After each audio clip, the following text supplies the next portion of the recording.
এবার ইতালিতে বাংলাদেশি শিক্ষার্থীদের বৃত্তির সুযোগ।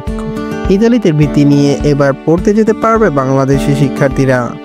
ইতালির পররাষ্ট্র ও আন্তর্জাতিক সহযোগিতা মন্ত্রণালয় সম্প্রতি 2025-26 শিক্ষাবর্ষের জন্য ইতালিতে আপনার প্রতিভা বিনিয়োগ করুন স্কলারশিপ প্রোগ্রামের 10ম ধাপে বাংলাদেশকে অন্তর্ভুক্ত করেছে। বাংলাদেশি শিক্ষার্থীরা আসন্ন সেশন থেকে এই বৃত্তি পাওয়ার জন্য যোগ্য হবে।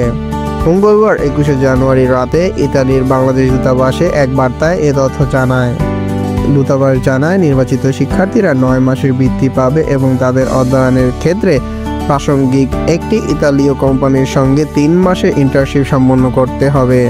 তারা engineering, advance technologies, economic management এবং আর্কিটেকচার ডিজাইন এই 3টি ক্ষেত্রে বিভিন্ন ধরনের মাস্টার্স এবং স্নাতকোত্তর কোর্সে অধ্যয়ন করতে পারবেন। দূতাবাস জানায়, বাংলাদেশের শিক্ষার্থীদের এই সুযোগ বাংলাদেশ ও ইতালির মধ্যে বিদ্যমান চমৎকার বন্ধুত্বপূর্ণ সম্পর্ক প্রদর্শন করে। এটি বাংলাদেশি শিক্ষার্থীদের জন্য উচ্চশিক্ষা একটি দুর্দান্ত সুযোগ হবে। এটি শিক্ষাগত যোগ্যতাকে আরও প্রসারিত করবে এবং জনগণের মধ্যে যোগাযোগ জোরদার করবে।